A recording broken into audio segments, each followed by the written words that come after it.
Hi, everyone. Welcome to the MIDAS seminar series.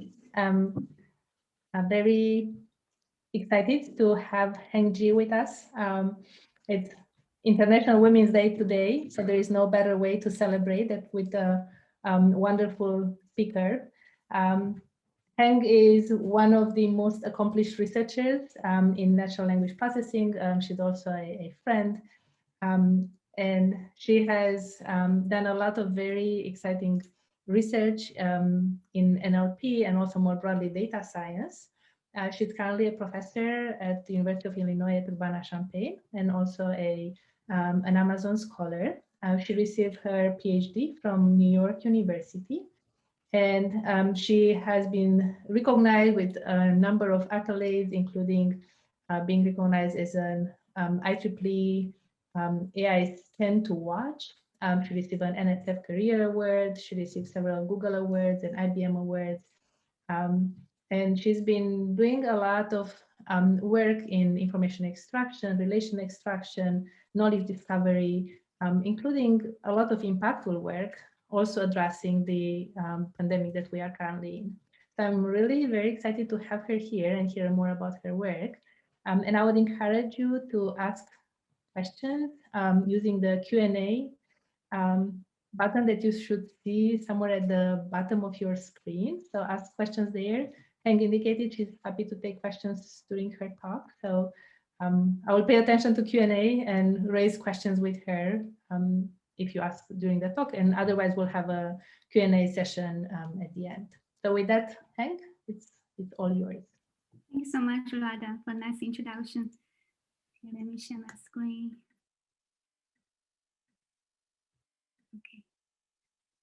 You can see my screen okay, right? Yeah, okay, cool. Hi, everyone. Yeah, it's my great honor and pleasure to be here. I wish I could have been in the campus in person. When James sent me an invitation last September, I told him that I prefer to do this in a later time because I really wish to come to visit the campus. I was in the campus, I think 2005 for ACL, really like the town. I really look forward to meet all my friends, NLP colleagues in person. Well, hopefully soon in future conferences. And also because I got an invitation very early, so this topic, I mean, this abstract you'll see from the website is a little bit out of date because this work was done last year. But I try to refresh my slides by adding all kinds of new work that we are doing in our NSF AI Institute. So yeah, so hopefully, it'll be interesting to some of you, especially those of you who are working on scientific literature. And please interrupt me if you have any questions or comments. Yeah. So this work is done by several of my PhD students, Tuan Lai, Zixin Zhang, Nicholas Parolin, and it's based on collaboration with Professor Chang's group at Columbia University. So let me do a quick introduction, self-introduction about my work, my research. So I do multi-source information ingestion for 2 decades. So this is not exaggerating because I did an IE as my undergraduate thesis many years ago. And I'm very happy, very excited to see the field has grown so big. Like last year, we had to recruit 48 area chairs just for IE. So there's a lot of exciting work going on. My main research direction has been on news, IE. So we try to find structured information from multimedia, multilingual news. And recently, I have been working on misinformation detection by collecting the knowledge graphs conflicting with each other from this kind of multiple sources. And I call this as information surgery because we want to use knowledge element level detection and collection. So this another line of work for scientific literature is really quite new to me. I started to do some work on biomedical domain a few years ago. And then since the pandemic last March, I started to work on COVID-19 papers. And then more recently, I worked on chemistry literature and agriculture literature. So this talk will be mostly about this project. And I'm very interested in how can we describing the knowledge to users after we discover something new. So I have been working a little bit on knowledge guided natural generation as well. So yeah, first I've been working on intelligence analysis as my main application. So from here you can see an example for Ukraine-Russia conflict scenario. So from multimedia lingual news articles, we want to construct knowledge graphs. And from here you can see two clearly distinct subgraphs, a purple and blue one.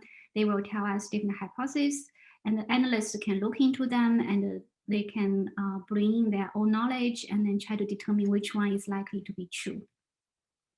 So this is very important for any user to understand the daily news. So for example, this document is a fake news.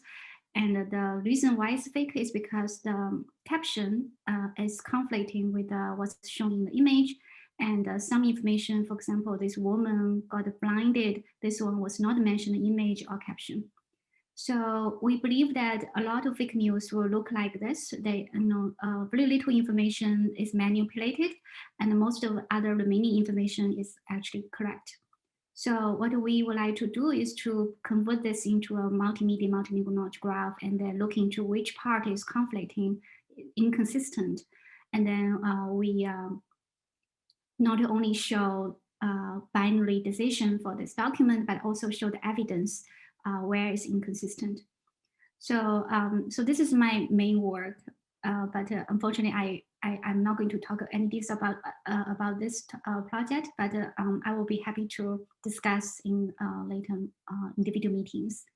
So another very important direction that I have been always following is how can we use knowledge to control our generation, because in many of the NLP tasks, we don't have any training data. So for example, for this misinformation detection work, we have been generating fake misinformation automatically in the way to mimic how human would do and use that as noisy training data. So coming back to the topic of this talk, we are looking at the scientific papers instead, trying to find the information. So why this is necessary?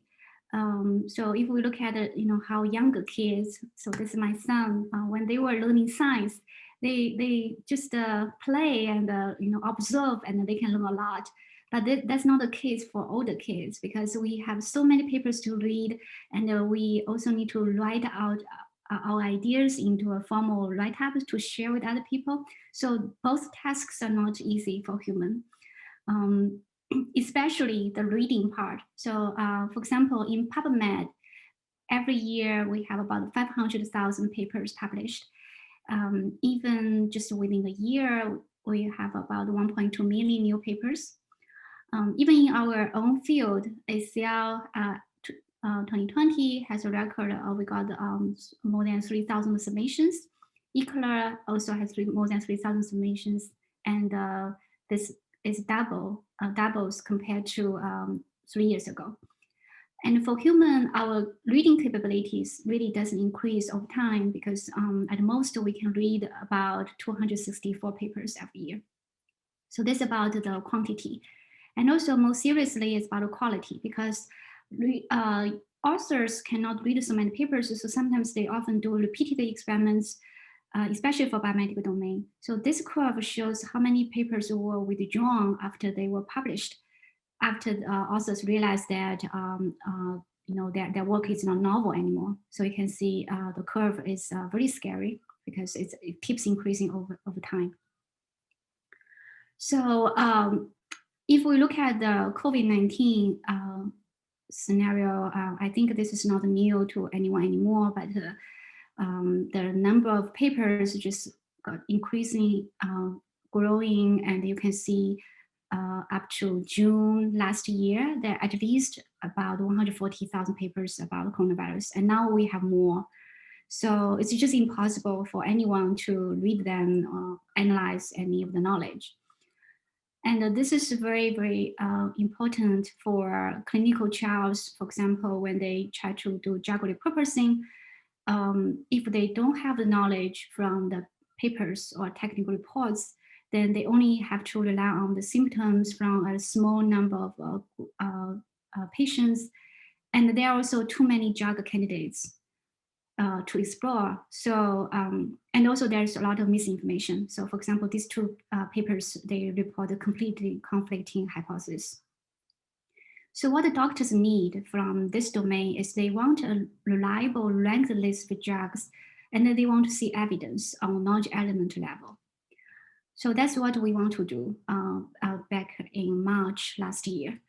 What we want to construct is a multimedia knowledge graph from this kind of papers. So we want to convert these papers into a semantic representation before we feed them into machine learning methods. And for semantic representation, I'm going to talk about the detailed innovations because scientific papers look very different from news articles. First of all, many sentences include the concepts which are not explained in details because the scientists, they assume the readers are also experts in the domain. So there are many unexplained concepts. And so if you only use traditional semantic representation based on the sentences, you won't be able to teach the model what those concepts are. So we propose a new idea to incorporate external knowledge by linking these concepts to ontologies and the databases, and then borrow the hierarchy and the properties, definitions from the external databases so that we can enrich the representation. So normally we don't need to do that for news because usually most of the new entities, you will see an introduction sentence or content about that entity.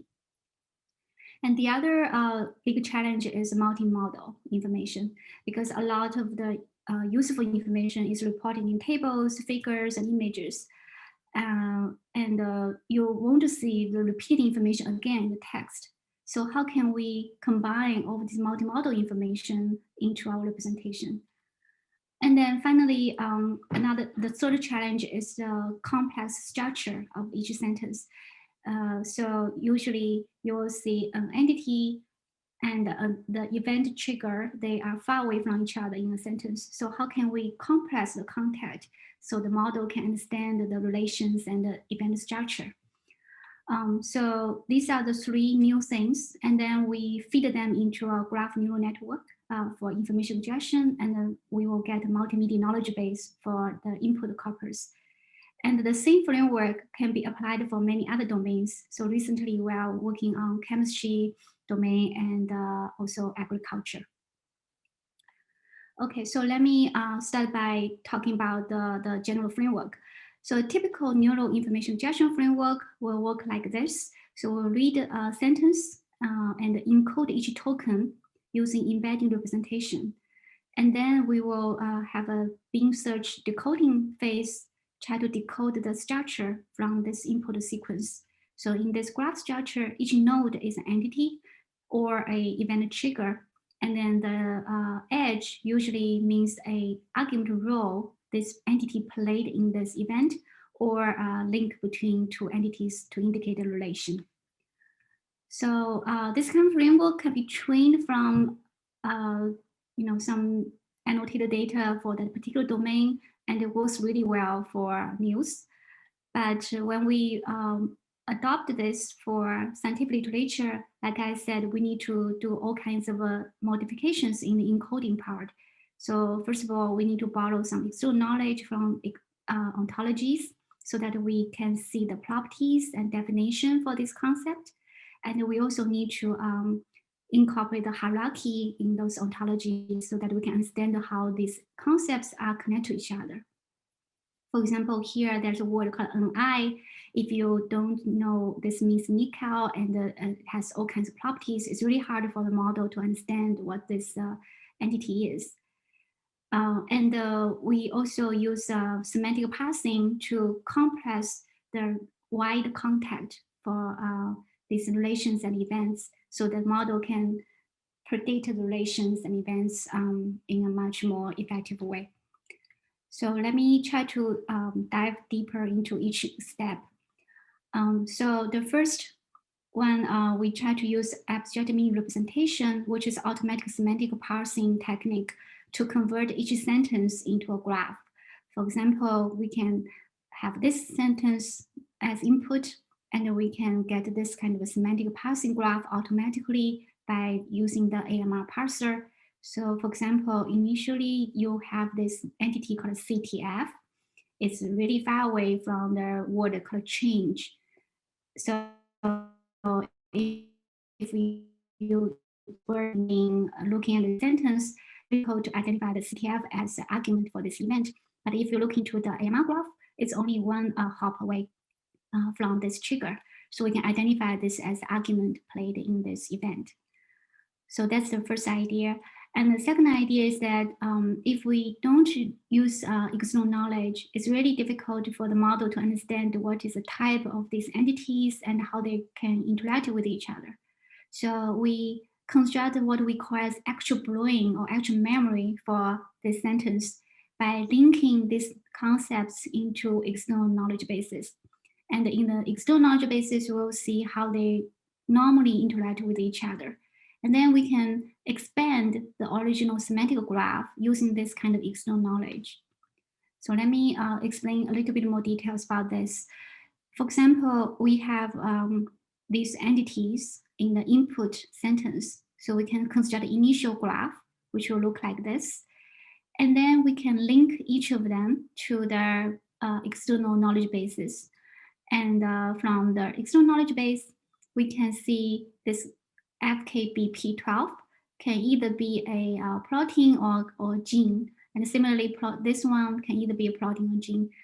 But if we look into how they are interacting with each other in the knowledge base and compare that with the initial span graph, we can then determine this one is likely to be a protein rather than a gene because this one clearly has more interaction with the other two entities. Similarly, this one should also be a protein because it's also connected to other entities. So then we can merge these two graphs into a more comprehensive graph. In the meanwhile, from the external knowledge base, we also know the detailed type, the definition, and the external links. And we can all put all of this as our enriched representation for this sentence. So that's about external knowledge encoding. And then for the AMR parsing, so the idea is very simple. So we convert the whole corpus into global knowledge graph using the external knowledge base, as we said, using anti-linking. And then for each sentence, we have AMR graph, and then we can merge them based on the anti-linking results. And then we use the same idea for using graph neural network for message parsing. So every node not only have its own initial BERT embedding, but also can propagate the neighboring information from this enriched graph.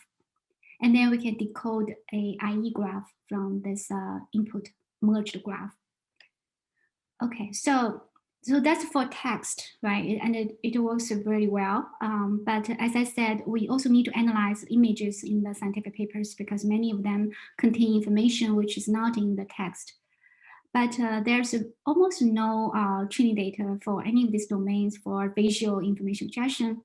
So what we decide to do is to build a common semantic space to embed both the images and text into one semantic representation. So from the text side, we do the semantic parsing, as I said, and then we combine the graph neural network embedding from the semantic graph together with the BiLSTM from the original sentence. So we use this to encode the sentence. And so we use the image and caption pairs as training data to train this common semantic space.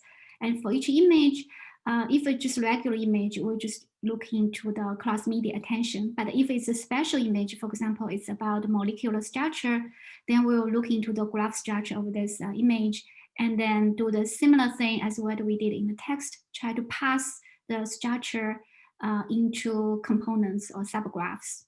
And then we can map them into one common space using GCN.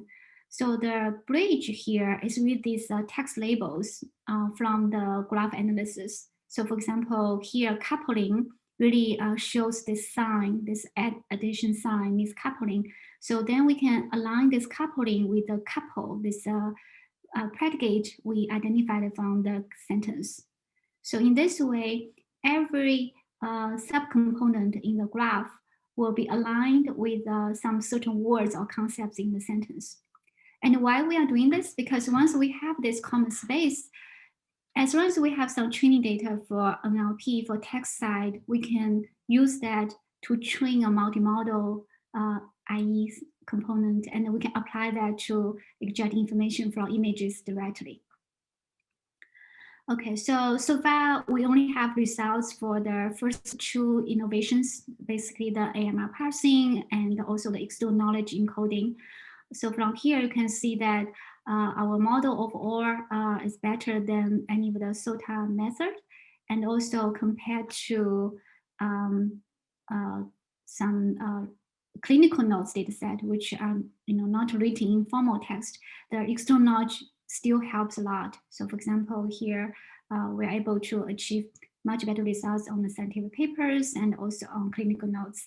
And we also look into some ablation test. So if we remove the external knowledge, then we can see both entity and relation injection performance goes decreased. And also if we don't do the collective influence in anti-linking, the performance also gets worse. And then if we remove the AMR passing, the graph neural network, then the performance also gets worse. So it seems like all these components are contributing to the final performance. So here I would like to show some quick qualitative analysis. So here initially we missed the link between these two entities because they are just far away and the contact between them is kind of complicated. But because we do external anti-linking, so from UMLS, this knowledge base, the definition clearly says this drug is a type of drug that can prevent the formation of blood clots. So that indicates there should be an adverse effect between this symptom and this drug. Similarly here, initially the baseline model that does not use external knowledge mistakenly identify these two links, connecting this one to the drug, this one to the drug. But after we use the anti-linking and we confirm that only this one is linkable to external knowledge base, then the model removed these two links from the initial graph. And sometimes we can find more missing links and correct the incorrect type. For example, here, initially, this one was mistakenly identified as a relation to the drug, but because in the sentence it says due to. But our anti-linker linked this one to an entity that has a type of disease and syndrome. So the model can then add a link between this one, and between the effect drug, because usually you don't have the effect and the effect. This is not a drug, should be an effect. So, so that's showing you the impact of the external knowledge. And I also would like to show a couple of examples to show why the semantic parsing is important. So initially in this sentence,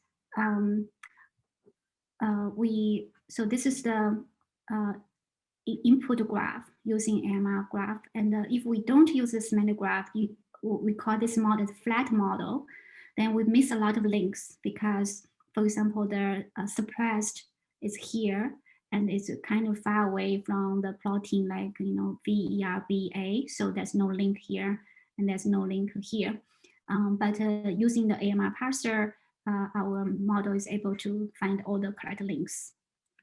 And similarly, if the initial model made a mistake by connecting these two, but the external knowledge base help us to remove this link because the evidence from the external knowledge is not strong enough.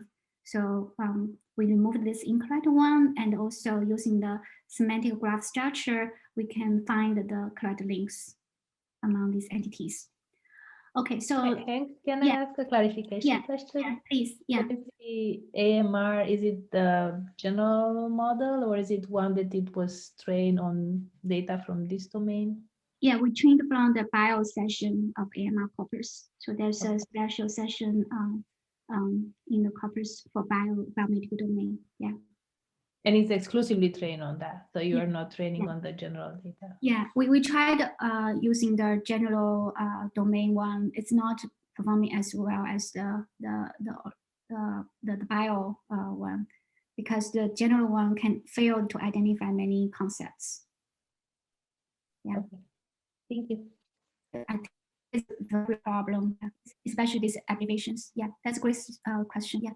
So once we have this system, we were thinking to apply this to COVID-19 literature, but then the system trained from bio-NLP shared tests simply didn't work because many of the COVID-19 entities are really fine-grained.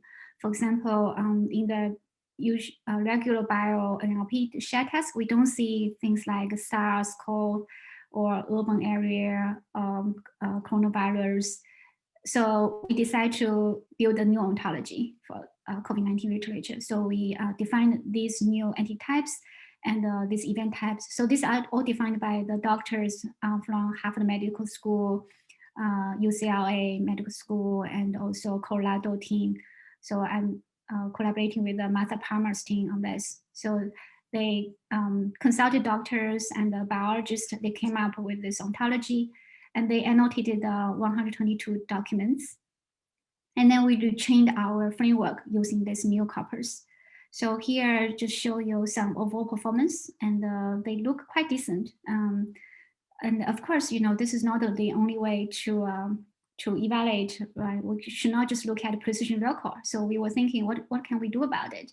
How can we make this more useful?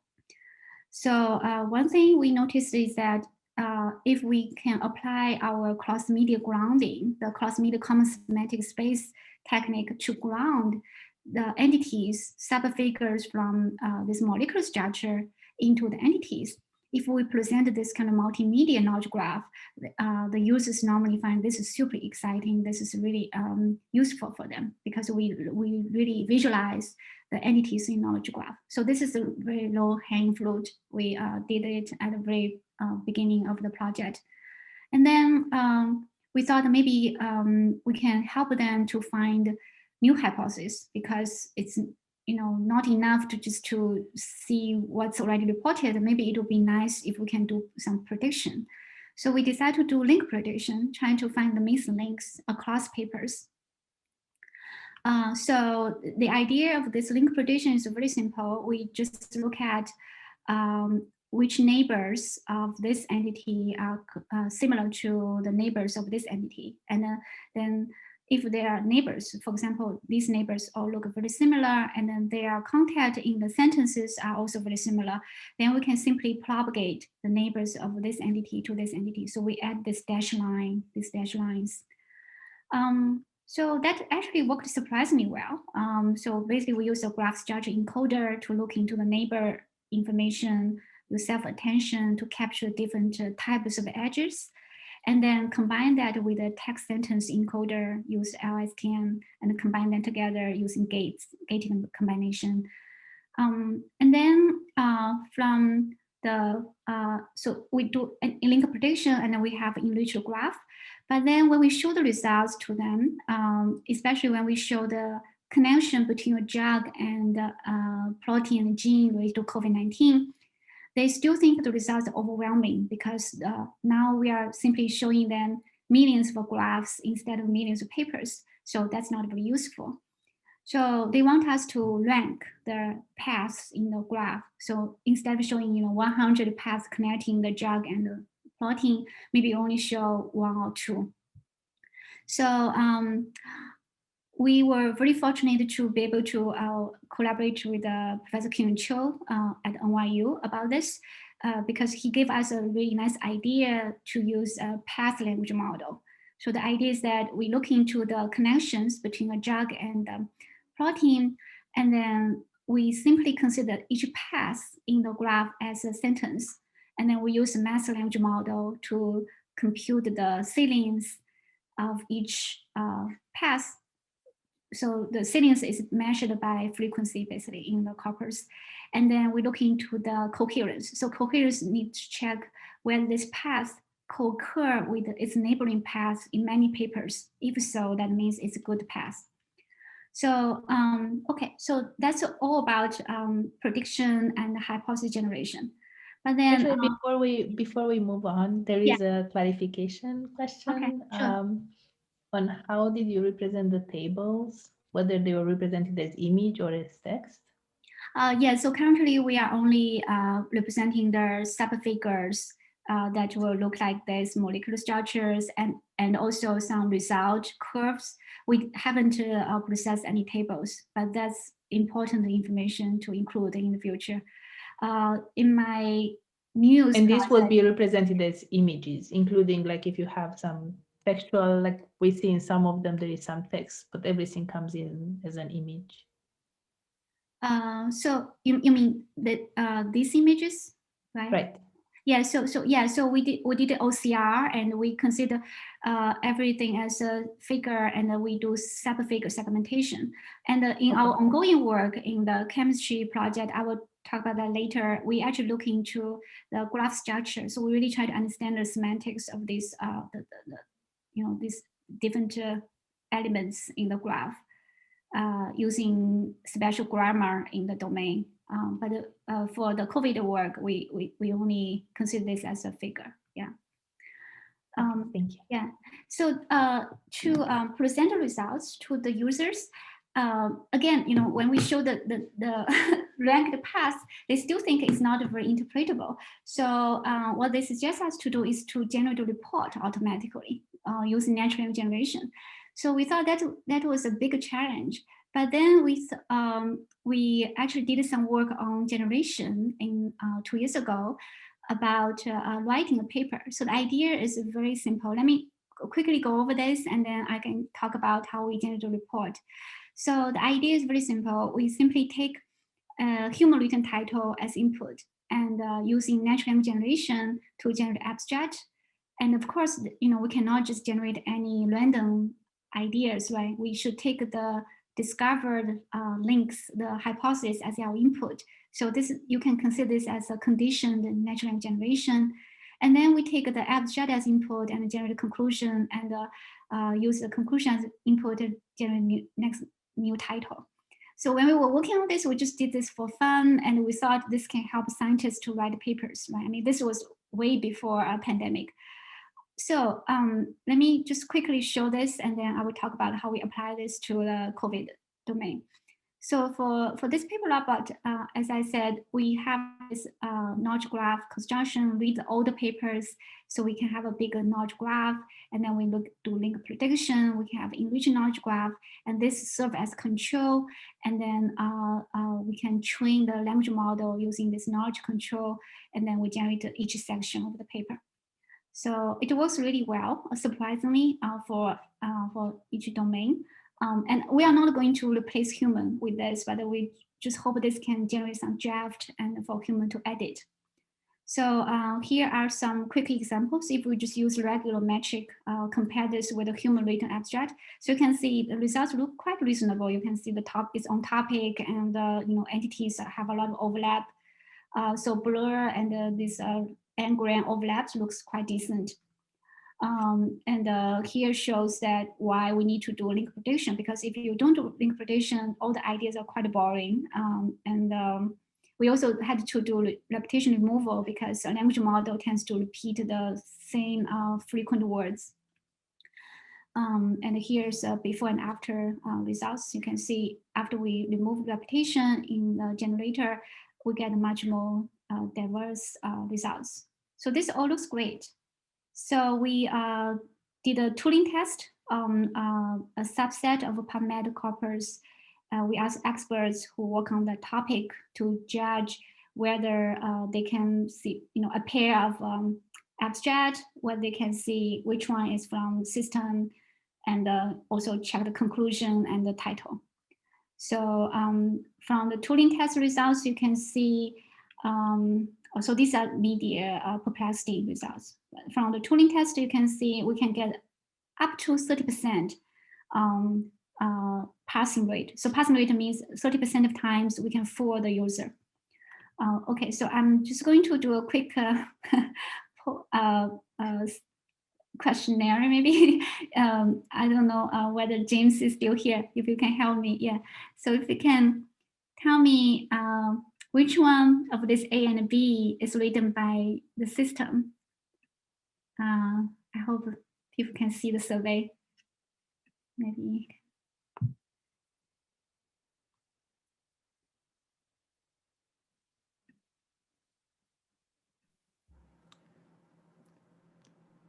Do we have any? And I'll let the poll run for just another 10 seconds here as people are voting. Okay, sure, yeah.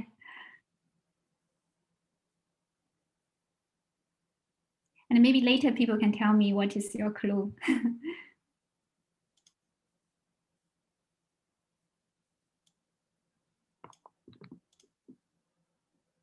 Okay, awesome. So I don't know whether you guys can see my screen of the results, but 54% people think A is written by system and 46 is by B. So A is a winner. So actually B is written by human. So I guess a lot of people think A is fake because there are a lot of very detailed numbers and so on, and it looks like quite messy, right? I mean, the grammar. But B is written by system because if you look at the final sentence, for example, it says the primary outcome was established by using scoring system. It's very generic. It doesn't talk about any concrete information. Anyway, so for the interest of time, I'm actually going to skip the next two, and then I will talk about the report generation. So for conclusion session, for example, this one, B is written by system, even though B includes a lot of concrete ideas, but the facts is wrong here. And for this one, the title A is fake because it's, again, very generic. Okay, so now the serious question is, what can we do about it, right? For the COVID-19 domain. So we decide to generate a report automatically following the human report template. So we get a list of drugs from a doctor from UCLA hospital. So you can see here we got two lists, just 2 weeks apart. You can see they look quite different, and there are only a small number of drugs are overlapping between these two lists. So only 2 weeks away. So you can see that, how uncertain doctors are about which one to try first, right? And things happen really rapidly. So we thought, okay, we really need to help them. And maybe, our knowledge graph mining and condition generation can help. So they give us a list of drugs. And then we ask the biologists to give us a list of chemicals and genes related to COVID-19.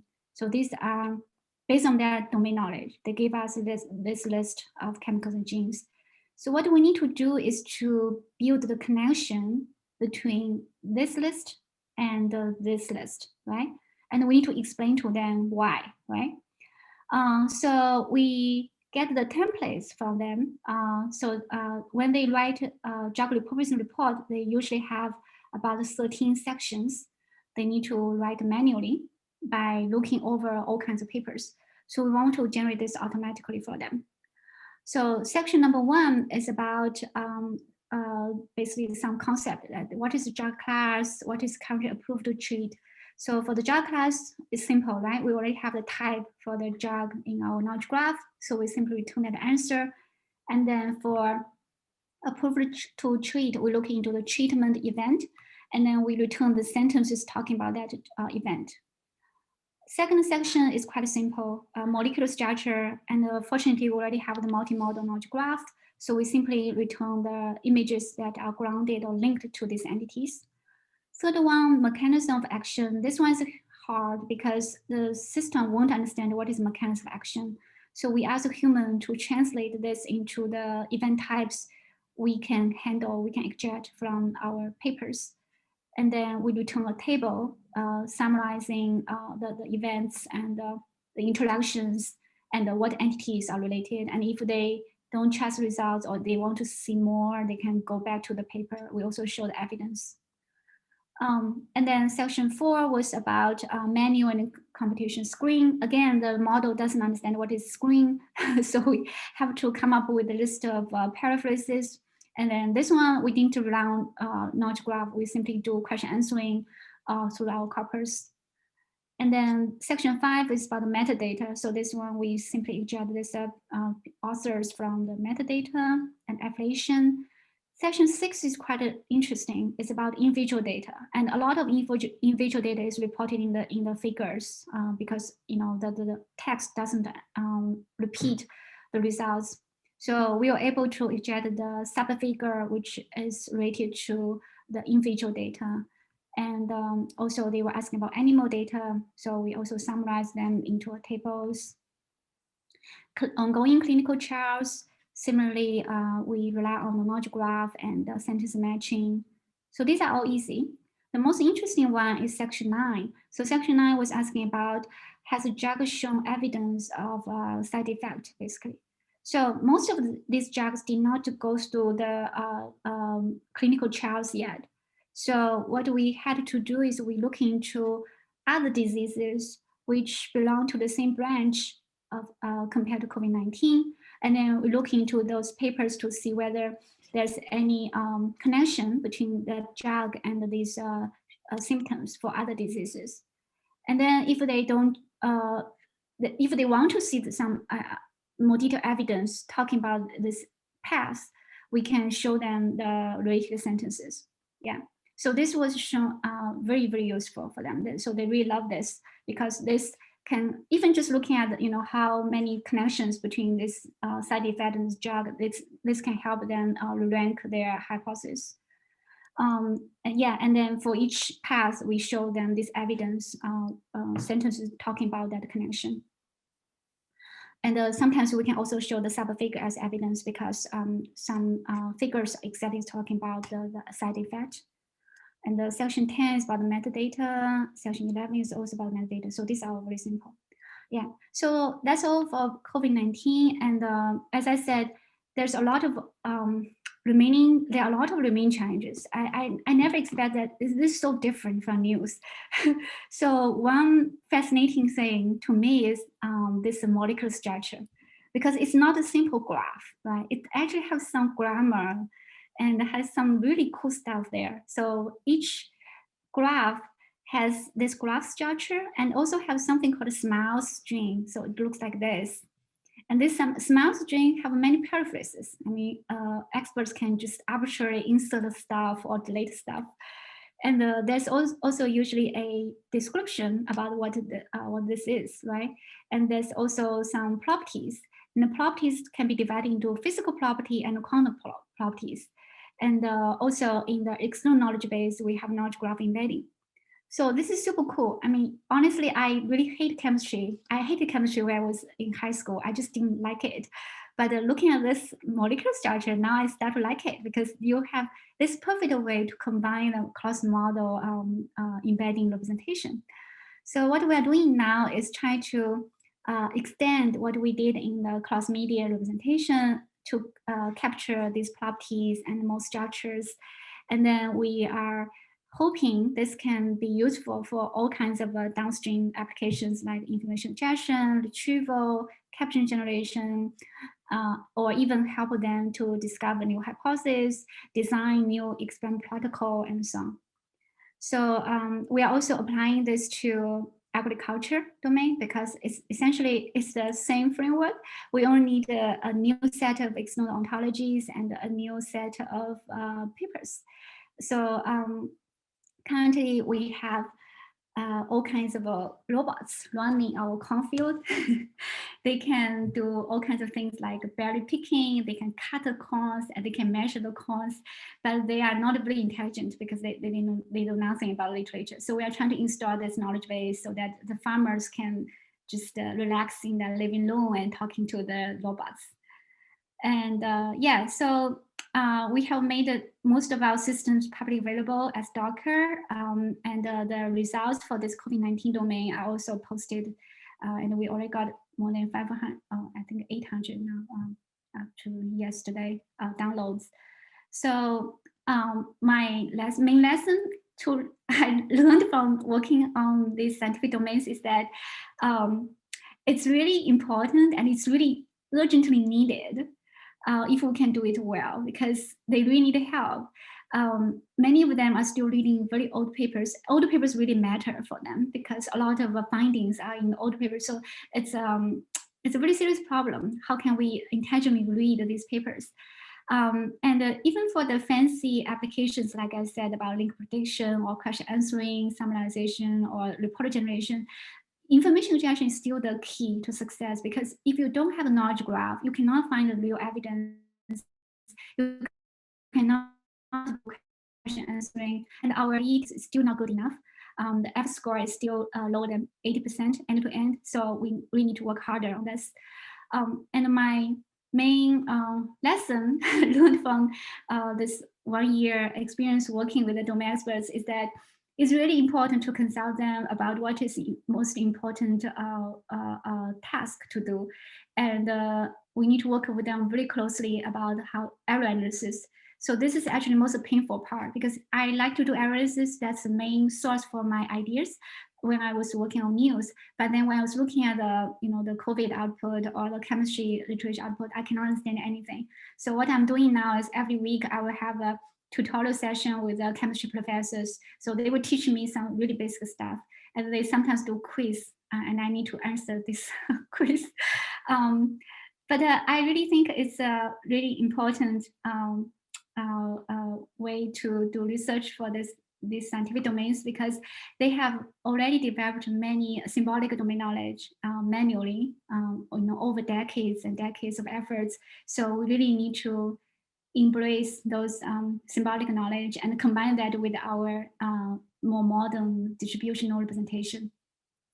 Yeah, so I think that's it. Thank you very much. And these are all my students who did this wonderful work. Okay, I welcome any questions. Well, thank you very much, Heng. This was very interesting, and it's wonderful to see how you successfully collaborate with people in other disciplines. I think MIDAS is very much about that, about facilitating collaborations across campus, across different departments. So it's great to see that. And I love to hear about your learning chemistry and the quiz. So you really take it seriously. So I would encourage people to ask questions. There is a Q&A button on the bottom of your screen that you can use to type your questions.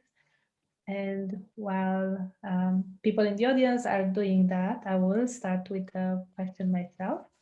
I would be curious to hear whether you encounter situations when there is conflicting information and how you address that. I don't know enough about chemistry to give an example from chemistry, but I could see how in other domains there will be maybe relations between two elements that will be conflicting.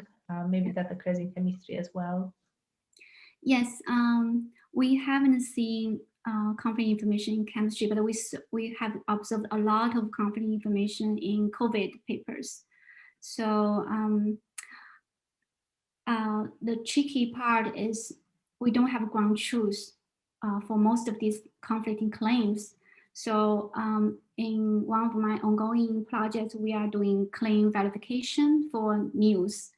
So we haven't worked on that for papers yet, but that should be next step. And Professor Kathy McQueen at Columbia, she's working on the claim verification for COVID papers.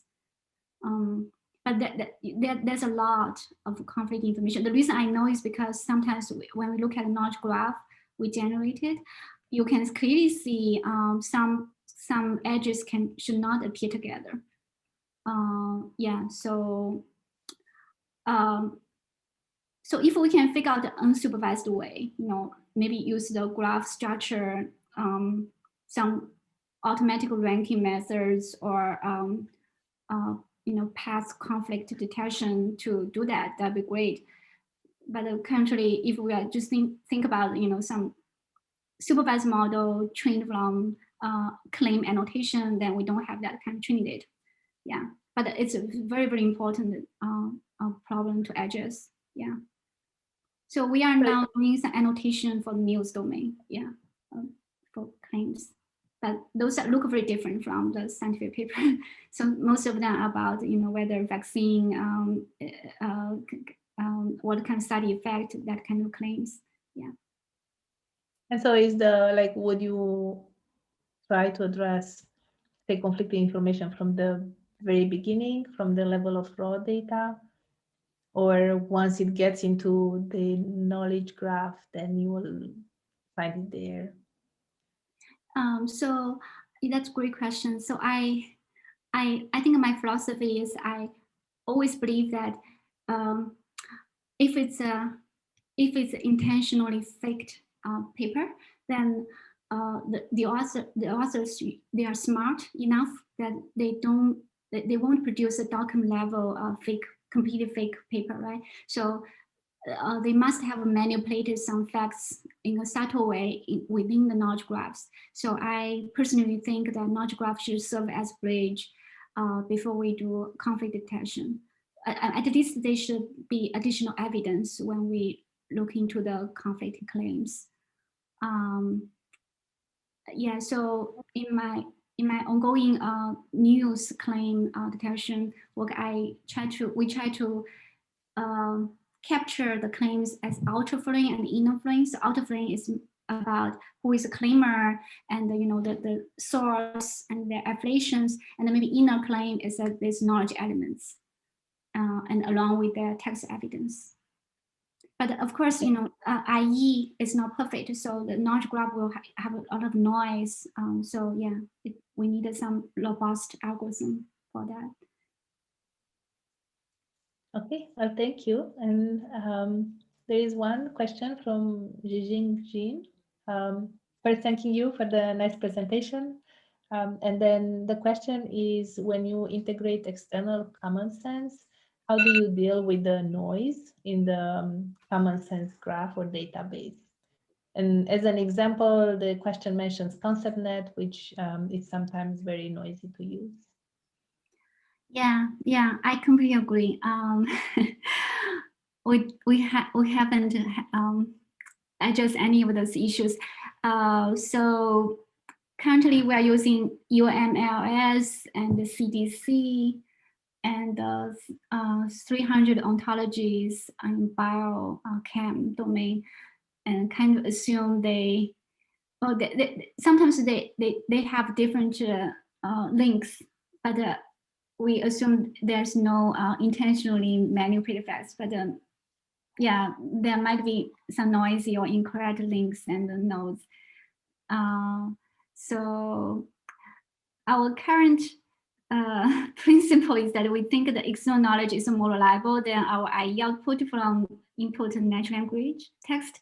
But maybe one day when our IE models become better, we can use that to validate the external knowledge as well.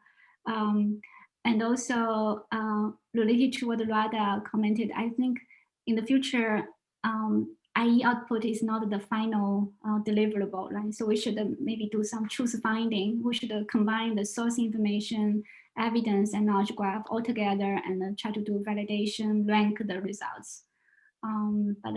Yeah, we haven't done anything in that direction yet. Yeah, I agree with your comments on ConceptNet, by the way. I was never succeeded at using it for news domain. Yeah, I hope that no ConceptNet people in the audience, but if anyone has good way to use it, I will be happy to hear. Yeah. There is another question whether your system can write full papers in the future. So will you produce chemistry research? So I don't think we can do experiments. So we won't be able to write the experiment session, but we can suggest ideas, right? Using the hypothesis discovery, link prediction. And in our chemistry, this AI institute, we working on experiment protocol design. So normally when they change from one problem to another, for example, from coupling to another coupling problem, they only need to change some variables like temperature or some input elements. So the procedure, many of the steps of experiments keep the same. So we are trying to learn the schema from millions of existing experiments. So the good thing in this domain is all of those details are already written in the appendix. So we try to learn the schema from those additional information. And then when researchers design new experiment, we can recommend them, once you have these materials, here should be the next step you can try. And another cool thing in UIUC is our chemical engineering department has a huge lab. They have robots doing experiments. So we don't need to waste the graduate students' time. We can just amend protocol, robot run the experiment, and then in the next morning we can check results. So yeah. But I don't think we are ready to write a full paper. That's not going to happen. It's really just assistant. We hope can save them some reading time of the papers, and when they have too many combinations, we can rank the candidates for them. Yeah. Thank you. And just to give credit, that question was asked by Yujia Wu. There is one more question by Royal Wang. He's asking whether if you could guarantee the quality of the model generation for medical usage, and whether it could mislead doctors. Yeah. So I should be very honest about this. I don't think any of the collaborators we worked with actually used our ranking to make their decision. I mean, this is really for research this stage. I don't think our current coverage and accuracy have, can really give them a reliable decision making. And in the future, I think we should really work on human-computer collaboration interface so that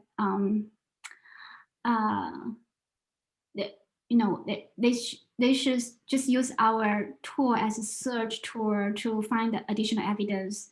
But I think in most cases, they should still rely on their own knowledge to make a decision. And that's what they are doing now.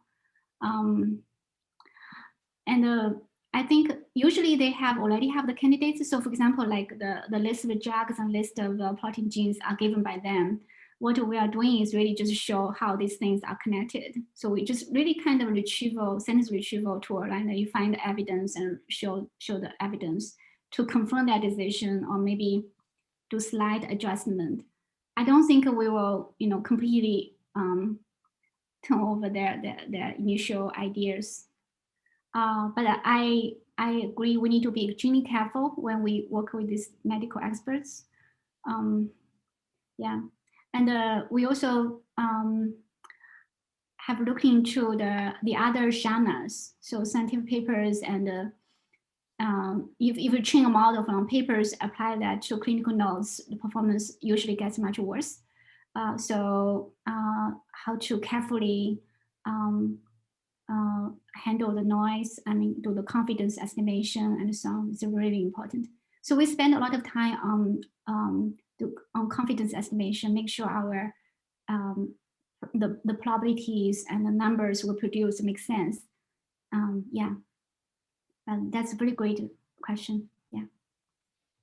Thank you. And I have one final question from James Brack, asking whether you can integrate well-supported theories, for instance, from physics or chemistry, and check for consistency with the reported results.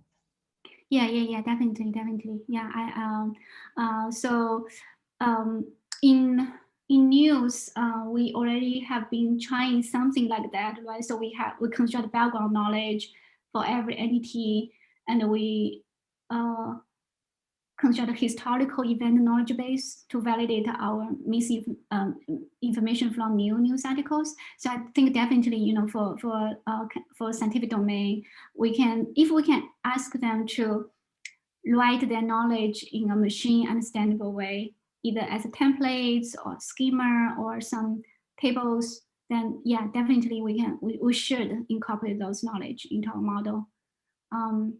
So our institute is trying to build a new degree. It's like a double CS and chemistry. So hopefully we can train next generation of students who know both. But on a daily basis, we are working with the chemistry students very closely. So far, for example, the molecular structure representation, they taught us a lot of knowledge just for that. And they will tell us, these two structures cannot interact because of what, and we can include that as additional features or rules in our system. It's a long way to go. It's so big, this domain. Even just this Suzuki coupling problem, people have been studying it for decades, and there are millions of papers about it. So I'm not sure whether it's feasible to encode all the theories. Maybe we should read some, let the model read the books, textbooks automatically. Yeah. Well, and that's where work like yours can make an impact. Like have systems that read those theories and check consistency. So the multiple layers. So with that, thank you very much, Heng, for a wonderful presentation. Thanks to the audience for engaging. Thank you, everyone. And we'll see you at future seminars.